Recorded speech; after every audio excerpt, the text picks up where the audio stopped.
नमस्कार। आज अपन 12वीं भूगोल के अंतर्गत पढ़ेंगे चौथा अध्याय, यानी अध्याय क्रमांक 4 पढ़ेंगे जनसंख्या संरचना। जनसंख्या संरचना। इससे पूर्व हम 12वीं भूगोल के तहत 3 अध्यायों का अध्ययन कर चुके हैं, जिसमें पहला अध्याय था मानव भूगोल, दूसरे अध्याय में विश्व की प्रमुख जनजातियों के बारे में पढ़ा और तीसरा अध्याय हमने पढ़ा था जनसंख्या, जनसंख्या वितरण, घनत्व, वृद्धि दर। अब अपने चौथा अध्याय जो है वो है जनसंख्या संरचना।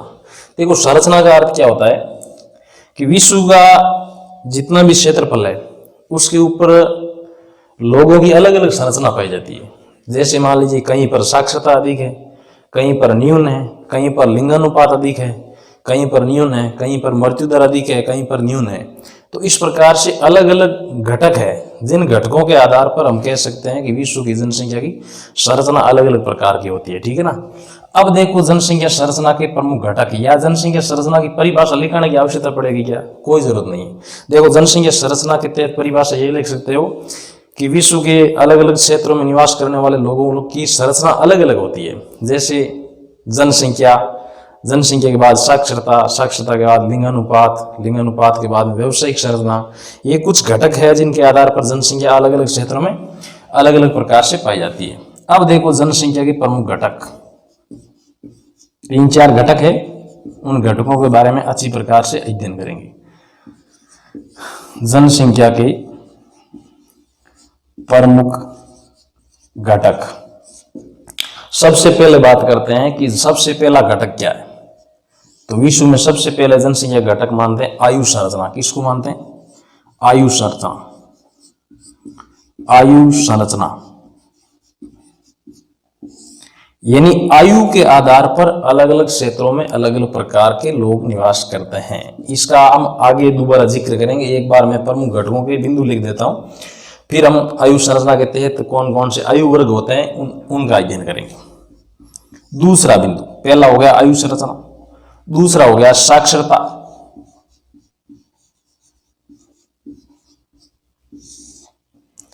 साक्षरता, तीसरा बात करेंगे लिंगानुपात,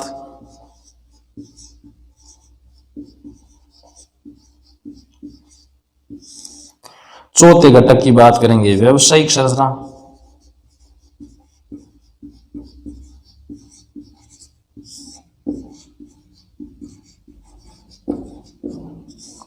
चार घटक ये हो गए। एक बात करते हैं, मान लीजिए जनसंख्या कहीं न कहीं किसी क्षेत्र में अलग अलग प्रकार से निवास करती है। जैसे ग्रामीण और नगरीय जनसंख्या होती है, तो उसको एक अलग से संगठन दे देते हैं, जनसंख्या संगठन।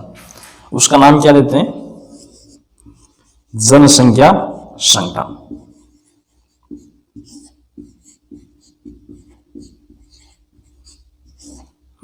इनके आधार पर अपने को देखना है इस अध्याय के अंतर्गत कि आयु संरचना के आधार पर लोग कहाँ कहाँ निवास करते हैं, साक्षरता दर के अनुसार कौन से क्षेत्र में अधिक साक्षरता है, कौन से में कम है, लिंगानुपात के आधार पर, व्यवसायिक संरचना के आधार पर और जनसंख्या संगठन। ये तो अपने क्या हो गए?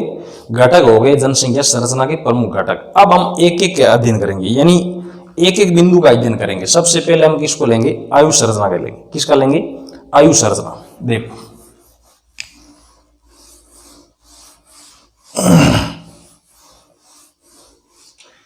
आयु संरचना के आधार पर यूं कह सकते हैं लोगों के जीने की उम्र, लोगों के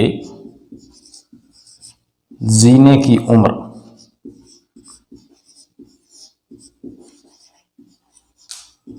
इस आयु संरचना को कितने भागों में बांटा है? इसको बांटा है 3 भागों में। कितने भागों में बांटा है? 3 भागों में।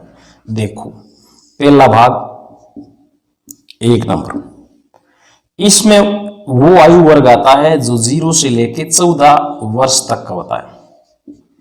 और इस प्रकार के आयु वर्ग को क्या बोलते हैं? युवा वर्ग बोलते हैं। क्या बोलते हैं? युवा वर्ग। अब देखो, ये जो आयु वर्ग होता है इसमें ये लगभग पूरा का पूरा क्या होता है? आश्रित आयु वर्ग होता है। आश्रित होता है क्योंकि इस आयु में क्या होता है? वो पैसे अपना व्यवसाय शुरू खुद का नहीं करते हैं, यहाँ तक शिक्षा अर्जन करना या छोटा होता है तब तक होता है, उसको बोलते हैं आश्रित आयु वर्ग, यानी किसी दूसरे के ऊपर निर्भर होता है। इस आयु वर्ग का विश्व में स्थान है, यानी कितने प्रतिशत है, लगभग ये 40% आयु वर्ग कौन सा है, 0 से लेके 14 वर्ष की आयु तक। दूसरा 15 से लेकर के 64 वर्ष, ये आयु वर्ग बहुत ही महत्वपूर्ण है। इस आयु वर्ग के तहत क्या होता है कि ये जितना भी आयु वर्ग है वो किस में आता है, प्रौढ़ आयु वर्ग में आता है। कौन सा आयु वर्ग, प्रौढ़ आयु वर्ग। और ये जो जनसंख्या होती है ये कार्यशील जनसंख्या होती है। कौन सी होती है, कार्यशील। कार्यशील जनसंख्या का अनुपात कौन से में अधिक होता है, यानी इनको कार्यशील इसलिए बोलते हैं क्योंकि व्यक्ति 14 वर्ष से तो कम कुछ कार्य करता नहीं और उसके बाद में 64 वर्ष के बाद में वृद्ध हो जाता है, तो बूढ़ा हो जाता है, उसके बाद में कार्य नहीं करता है। तो एक तो ये हो गया आश्रित आयु वर्ग, किसके ऊपर, प्रौढ़ के ऊपर निर्भर रहेंगे, इसको बोलते हैं कार्यशील जनसंख्या। अब देखो ये जो कार्यशील जनसंख्या का अनुपात है वो किन देशों में अधिक है, यानी 15 से 64 वर्ष का आयु वर्ग किस देशों में अधिक है, तो ये अधिक किस में है, ये विकासशील राष्ट्रों में अधिक है। जो राष्ट्र अभी विकास की पथ पर अग्रसर है उन राष्ट्रों में ये आयु वर्ग क्या है, अधिक है। तीसरे स्तर की बात करते हैं, तो तीसरे स्तर में कौन सा आता है, 65 से लेकर के और जीवन पर्यंत, यानी जितना व्यक्ति जीवन जीता है जीवन पर्यंत। तो 65 वर्ष से लेकर के जीवन पर्यंत आयु वर्ग होता है, उसको वृद्ध आयु वर्ग बोलते हैं। क्या बोलते हैं, वृद्ध, यानी बुजुर्ग, वृद्ध आयु वर्ग। इस आयु वर्ग में क्या होता है, ये जैसे हमने पहले पढ़ा, प्रथम आयु वर्ग पढ़ा 0 से लेकर 14 वर्ष, तो ये भी आश्रित थे, तो ये भी क्या हो जाएंगे, ये भी आश्रित आयु वर्ग हो जाएगा। अब देखो इन लोगों का अनुपात किन देशों में अधिक मिलता है, इन लोगों का अनुपात मिलता है विकसित राष्ट्रों में। क्यों मिलता है, देखो जैसे जैसे राष्ट्र विकसित होता जाएगा उस राष्ट्र की टेक्नोलॉजी उतनी ही अधिक विकसित होती जाएगी। तो विकसित टेक्नोलॉजी के कारण वृद्ध लोगों का समूह क्या होगा, ये बढ़ेगा। क्यों बढ़ेगा, क्योंकि यहां मृत्यु दर क्या हो जाएगी, कम हो जाएगी। अब जब मृत्यु दर कम हो जाएगी तो इन लोगों का कहां बढ़ेगा, वो बढ़ेगा विकसित राष्ट्रों में। और विकास कार्यशील जनसंख्या आयु वर्ग विश्व की बात करते हैं तो 35% है और वृद्धों की बात करते हैं तो 25%। ये कुछ तुलनात्मक रूप से हमने देखा।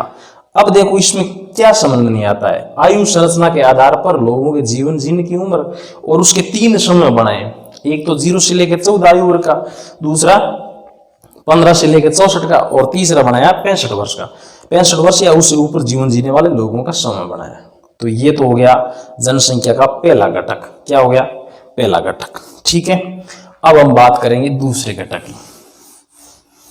पहला घटक अच्छी प्रकार से समझ आ गया, अलग अलग घटकों का अलग अलग प्रकार से जिक्र करेंगे और विश्व के संबंध में और भारत के संबंध में तुलना करेंगे। देखो दूसरा घटक हम लेते हैं लिंगानुपात।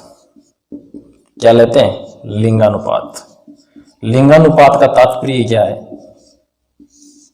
क्या अर्थ है, प्रति हजार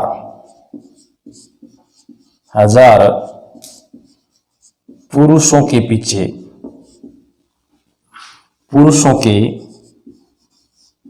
पीछे महिलाओं की संख्या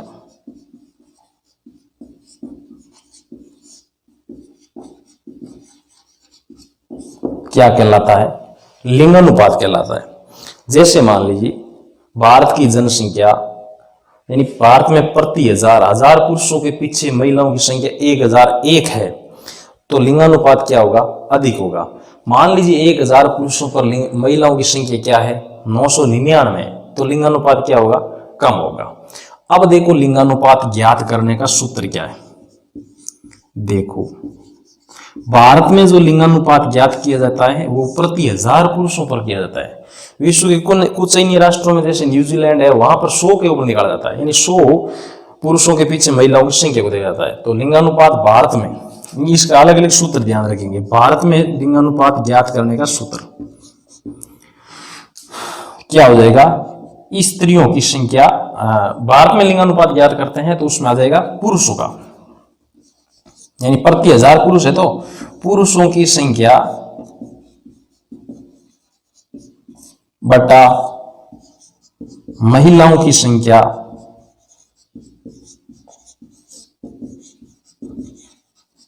इनटू क्या हो जाएगा, 1000 हो जाएगा। ये तो है भारत के लिए, और भारत से संबंधित जैसे पुरुषों के आधार पर जनसंख्या यानी प्रति 1000 पुरुषों पर जनसंख्या लिंगानुपात निकालते हैं उन देशों के लिए।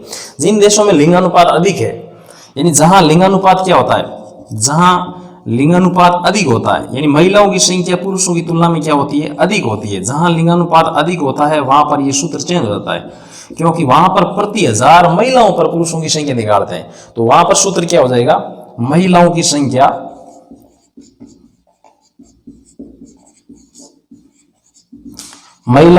बटा पुरुषों की संख्या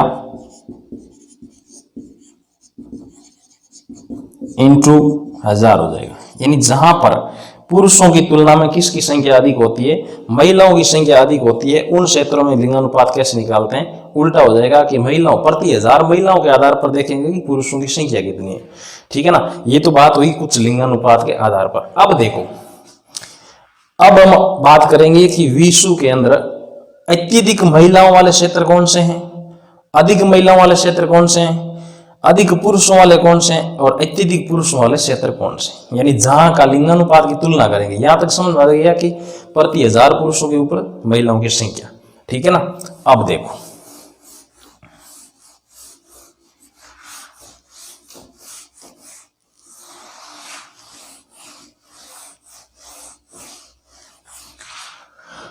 पहला बिंदु, अत्यधिक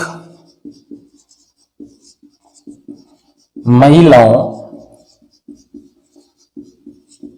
वाले क्षेत्र, मापक क्या रखा, 1050 स्त्रियों से अधिक, यानी 1050, यानी पुरुष कितने हैं, 1000 है, तो वहां पर महिलाओं की संख्या 1050 से अधिक है, यानी स्त्रियों की संख्या 1050 से अधिक है। ऐसे क्षेत्र कौन कौन से हैं, यानी 1050 से अधिक संख्या वाले क्षेत्र, यानी जहां पर जनसंख्या यानी प्रति 1000 पुरुष पाए जाते हैं और वहां पर महिलाओं की संख्या कितनी पाई जाती है, वहां पर महिलाओं की संख्या पाई जाती है 1050। तो ऐसे में आ जाएगा अपने, एक तो रूस आ जाएगा, दूसरा लेटविया आ जाएगा, कनाडा आ जाएगा। इन क्षेत्रों के अंदर पुरुषों की संख्या महिलाओं की तुलना में क्या है, कम है, यानी पुरुष 1000 है तो महिला 1050 से ऊपर है। दूसरा, अधिक महिला,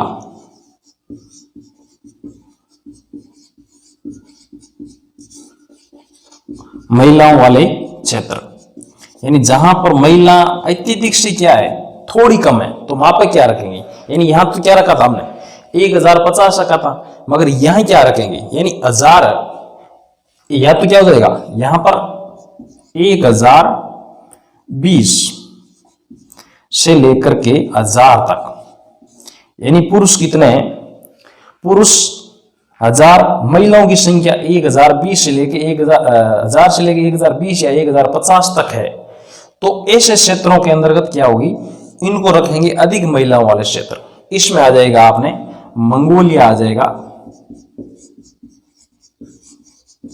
और अफ्रीका महाद्वीप के कुछ राष्ट्र आएंगे, अफ्रीका महाद्वीप। ठीक है, अब देखो तीसरे स्तर में बांटते हैं कि तीसरा भाग कौन है। तीसरे में हो गया अधिक पुरुषों वाले क्षेत्र,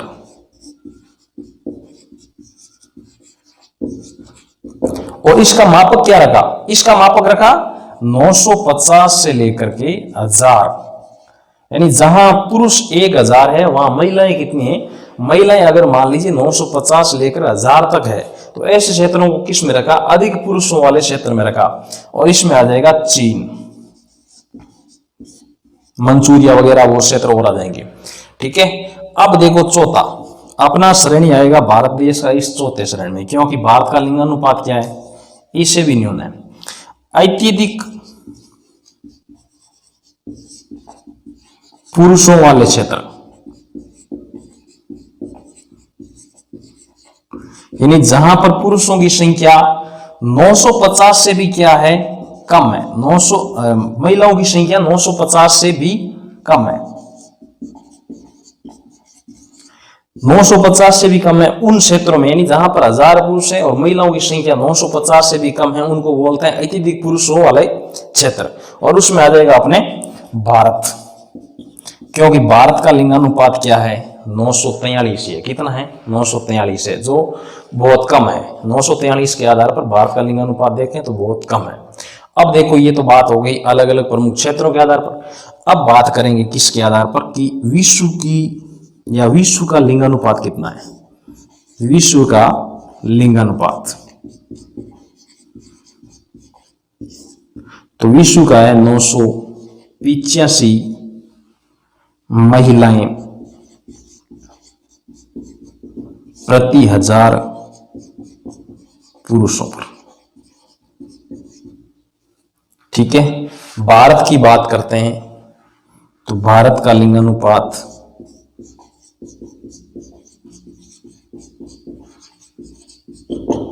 कितना है, 943। यानी कितने कुंवारे रह रहे हैं पीछे, 57 हो गई क्या, 943 महिलाएं प्रति 1000 पुरुषों पर, प्रति 1000। भारत का लिंगानुपात ये। विश्व की बात करें तो विश्व में सबसे अधिक लिंगानुपात किसका है, लेटविया का है। वजह क्या है आगे हम पढ़ेंगे। लेटविया का लगभग 1167 महिलाएं, यानी 167 महिलाएं पुरुषों से क्या है, अधिक है। और सबसे न्यून किसका है, संयुक्त अरब अमीरात का, यहां का लगभग 468 है। वजह क्या है, क्योंकि संयुक्त अरब अमीरात में लोगों को रोजगार सबसे अधिक मिलता है और ये पास में ही है, गरीब राष्ट्र है। इसके कारण पुरुष प्रवास कर जाते हैं। किस कारण पुरुष प्रवास क्यों करते हैं, रोजगार के लिए करते हैं। तो पुरुष यहां से प्रवास करके कहां चले गए, अमीर देशों में, जहां उनको रोजगार अच्छी प्रकार से मिल सके। तो ऐसे देशों में चले गए, जिसकी वजह से यहाँ तो लिंगानुपात बढ़ गया और यहाँ जहां पर प्रवास करके गए हैं ना, वहां लिंगानुपात क्या हो जाएगा, घट जाएगा। तो अपन ने कौन कौन से घटक पढ़ लिए, 2 घटक हमने पढ़ लिए, एक तो आयु संरचना वाला और दूसरा पढ़ा हमने लिंगानुपात वाला। अब देखो अपन तीसरे घटक के बारे में बात करेंगे। 2 घटक अच्छी प्रकार से आपके समझ में आ गए होंगे, इसमें कोई दिक्कत नहीं है, ठीक है ना।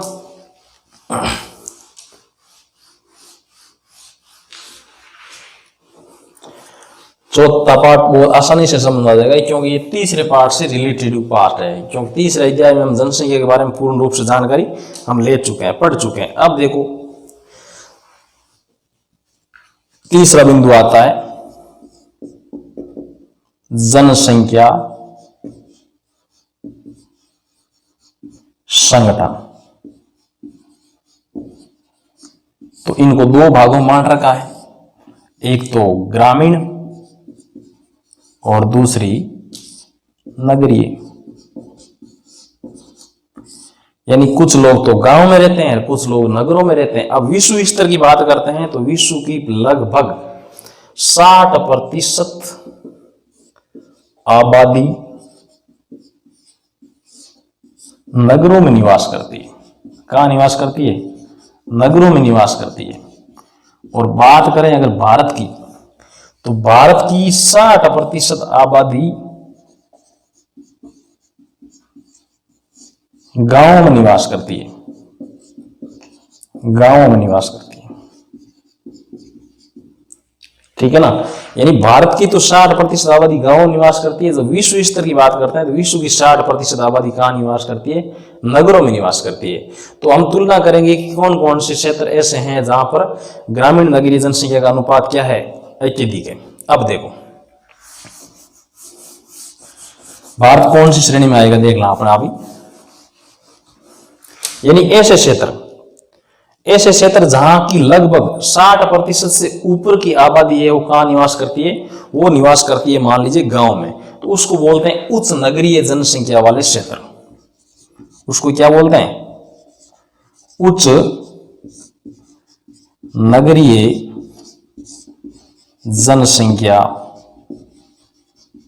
वाले क्षेत्र। और इसका मापक क्या रखा है कि 60% से अधिक आबादी, यानी 60% से अधिक आबादी कहाँ रहती है, अधिक आबादी रहती है गांवों नगरों में। कहाँ रहती है, नगरों में।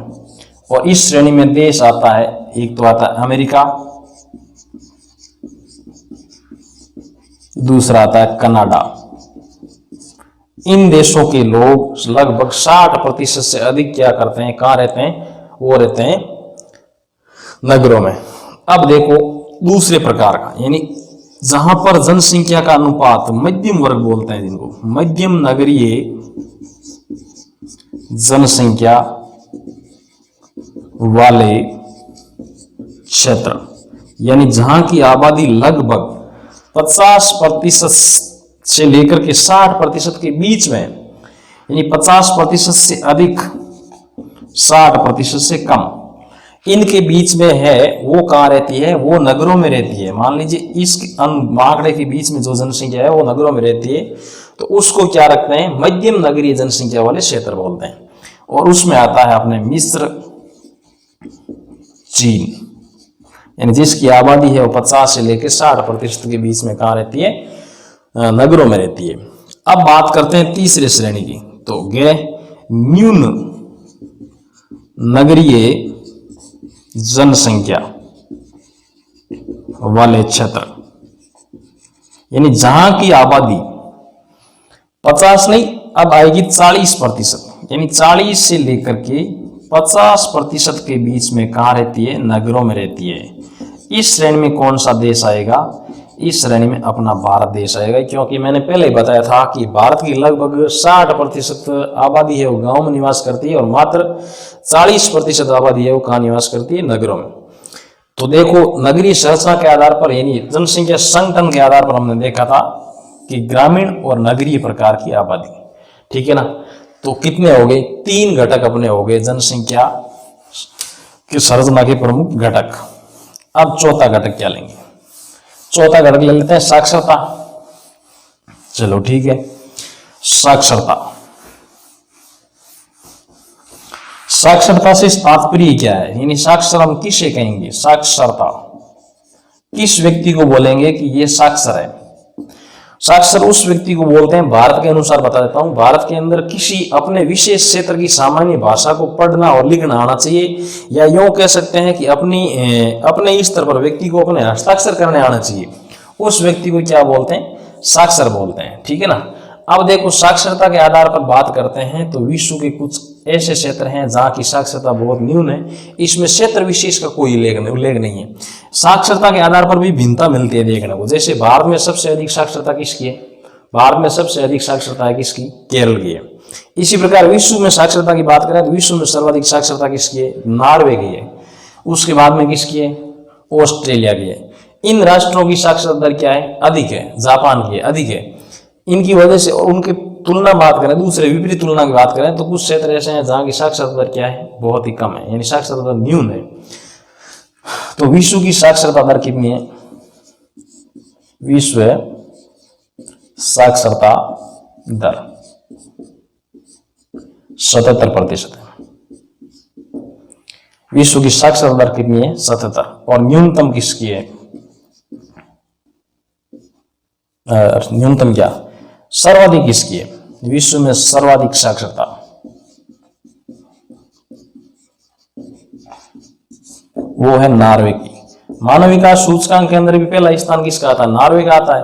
और साक्षरता में पहला स्थान किसका आता है, नॉर्वे का आता है। छोटा सा राष्ट्र है जिसकी जनसंख्या बहुत साक्षर है। जापान, ऑस्ट्रेलिया ये प्रमुख राष्ट्र आते हैं जहां की सर्वाधिक जनसंख्या साक्षर है। भारत के अंदर, भारत की बात करते हैं, भारत की साक्षरता दर कितनी है,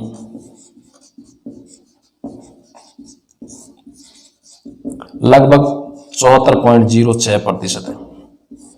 और भारत में भी बात करते हैं कि भारत में सर्वाधिक कहां की है, तो भारत में सर्वाधिक कहां की है, भारत में सर्वाधिक है केरल की।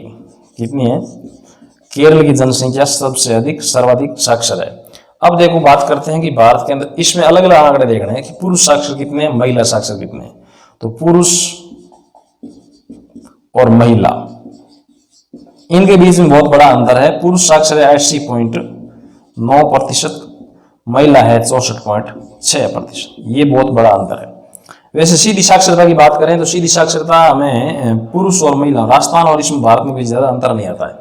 तो साक्षरता के आधार पर इन विश्व के वे समुदाय जो सामान्य भाषा पढ़ लिख सकते हैं उनको साक्षर बोलते हैं। इन क्षेत्र विशेष की कोई विशेष भाषा होती है उसको सामान्य भाषा में पढ़ सकते हैं, ठीक है ना।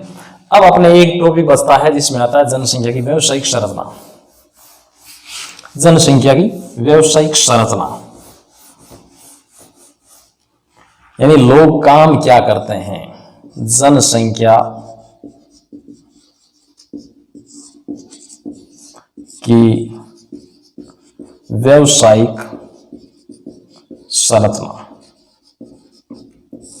देखो, अर्थव्यवस्था के अंदर लोगों के काम के जो काम करने का तरीका है उसको 5 भागों में बांट रखा है। कितने भागों में बांट रखा है? 5 भागों में, यानी काम करते हैं उसको 5 भागों में बांट रखा है। अर्थव्यवस्था के प्रमुख क्षेत्र बोलते हैं उनको।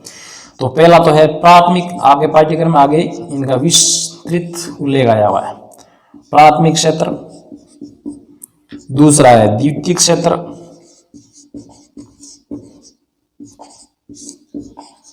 इनको सेक्टर भी बोलते हैं। तृतीयक सेक्टर,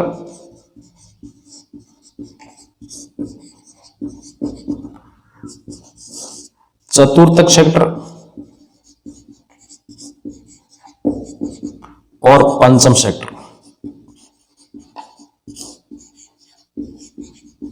देखो किस क्षेत्र में क्या काम होता है। प्राथमिक क्षेत्र का काम किसको बोला जाता है? प्राथमिक क्षेत्र का काम बोला जाता है, यानी इसमें जो काम होते हैं वो सारे के सारे किसके होते हैं? उत्पादन के होते हैं। क्या होते हैं? यानी इस क्षेत्र में काम करने वाले सारे के सारे उत्पादन करते हैं। तो उत्पादन किससे होता है? कृषि से होता है, पशुपालन से होता है, मत्स्य पालन से होता है, आखेट से होता है, खनन से होता है। इस क्षेत्र को उत्पादन क्षेत्र बोलते हैं, यानी इसमें जितने भी काम होते हैं वो सारे के सारे क्या होते हैं? उत्पादन होते हैं। द्वितीयक सेक्टर को क्या बोलते हैं? विनिर्माण सेक्टर बोलते हैं। क्या बोलते हैं? विनिर्माण। विनिर्माण किसको कहते हैं? यानी निर्मित, यानी उत्पादित की गई वस्तु को मानव योग्य बनाना, मानव उपयोग योग्य बनाना, उसको क्या बोलते हैं? विनिर्माण। यानी विनिर्माण, निर्माण के पश्चात दोबारा उसको निर्माण करना। तो इसमें विनिर्माण होता है, जिसमें आते हैं उद्योग धंधे। क्या आते हैं? उद्योग धंधे। तो उद्योग धंधों को किसमें सम्मिलित किया गया है? द्वितीयक सेक्टर में। तृतीयक सेक्टर में क्या बोलते हैं? इसको बोलते हैं सेवा सेक्टर। क्या बोलते हैं? सेवा क्षेत्र। यानी इसमें न तो वस्तु का उत्पादन होता है न ही विनिर्माण होता है, और अगर होता है तो दोनों साथ में होते हैं। सेवा क्षेत्र इसमें इसलिए बोलते हैं क्योंकि इसमें अमूर्त सेवाएं दी जाती है। अमूर्त यानी जिसका कोई आकार नहीं होता। जैसे डॉक्टर होता है, डॉक्टर मरीज को देख करके पर्ची के ऊपर लिख करके दवाई देता है, और दुकानदार होता है, शिक्षक होता है, इसी प्रकार और बहुत सारे काम ऐसे होते हैं जिसमें अमूर्त सेवाएं। परिवहन होता है, जैसे हम बस में बैठते हैं, बस वाले अपने को टिकट देते हैं, टिकट के बदले हम सफर करते हैं, तो इसको सेवा सेक्टर बोलते हैं। उदाहरण के तौर पर लिख सकते हो डॉक्टर, परिवहन, शिक्षक, दुकानदार, नाई, धोबी, वो सारे इसमें आते हैं अमूर्त सेवाएं। चतुर्थक सेक्टर में क्या आता है? यानी चौथा सेक्टर किसको बोलते हैं? यानी इस श्रेणी में कौन कौन से लोग आते हैं जो काम करते हैं? इस श्रेणी में वो आते हैं जो आंकड़ों का संग्रहण करते हैं, उनका प्रसंस्करण करते हैं और उनको प्रसारित करते हैं। यानी आंकड़े इत्यादि इकट्ठे करना, उनका संग्रहण करना, उनको सही क्रम में लगाना, उसके बाद में उनको प्रसारित करना, ये किस श्रेणी में आता है? चतुर्थ सेक्टर में। पंचम सेक्टर सबसे ऊंचा सेक्टर होता है। इसमें आता है देश का मुख्य व्यक्ति। तो मुख्य व्यक्ति कौन हो जाएगा? प्रधानमंत्री, प्रधानमंत्री, मुख्य सलाहकार, मुख्य सलाहकार, वैज्ञानिक, ये इस सेक्टर में आते हैं। इसके अलावा और भी है जो इस सेक्टर में आते हैं। तो इन सेक्टरों के बारे में तो आगे अपने पाठ आए हुए कंटिन्यू, पूरे 5 सेक्टरों के बारे में अपने पढ़ना पड़ेगा। तो जनसंख्या की व्यावसायिक संरचना, यानी व्यवसाय के अनुसार लोग कौन कौन से क्षेत्रों में कहाँ निवास करते हैं, इनके बारे में विस्तृत अध्ययन करेंगे आगे। प्रत्येक पाठ दे रखा है, यानी प्रथम प्राथमिक क्षेत्र में कौन कौन से क्षेत्र आते हैं उनके बारे में अध्ययन करेंगे, तो उनके लिए अलग से पार्ट आए हुए हैं आगे, ठीक है ना। कंटिन्यू हम पढ़ते रहेंगे। अब देखो जो हमने पार्ट पढ़ा है ना, इस पार्ट के और पीछे जितने भी पार्ट पढ़े हैं अपने, तो उन पार्टों के आप बराबर नोट्स बनाते जाइए। नोट्स बनाओगे तो आपका बहुत अच्छा हो जाएगा, यानी 4 पार्ट अपने कंटिन्यू हो गए। तो ऐसा कंटिन्यू चलना कहीं पर देखने को कम मिलता है, तो आपको कंटिन्यू रखने के लिए तो इनके नोट्स बनाते रहो बराबर, ठीक है। अगले वीडियो के अंदर हम देखेंगे अगला पार्ट 5वां अध्याय, ठीक है ना। धन्यवाद।